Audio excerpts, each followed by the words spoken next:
बठोरो road सिमनाले stop ते x Mahmud वाह मां निकिरंदड़ ओल्ड गज बहरवाह जे खातरी न कराइण, पुछड़ जे ज़मींदारनि खे पाणी ठेल ते न पहुचाइण जे ख़िलाफ़ ओल्ड गंज बहरवाह जे पुछड़ जे ज़मींदारनि जो सैयद लतीफ़ अकबर शाह, सैयद अता हुसैन शाह,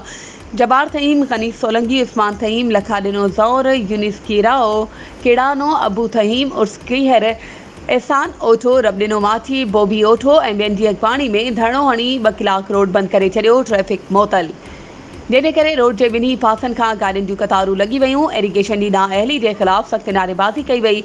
पाणी नाहे छो भला, करबला करबला, ओल्ड गंजवाह जी खाटी खड़ायो, पुछड़ जे ज़मींदारनि खे पाणी टेल करायो, ज़मींदारनि सां ज़ुल्म बंदि कयो जा नारा हया विया। उन मौक़े ते अॻवाणनि चयो त असां सां सरासर एरीगेशन डिपार्टमेंट वारा ज़ुल्म करियूं वेठा आहिनि, न खातरी कराइनि था,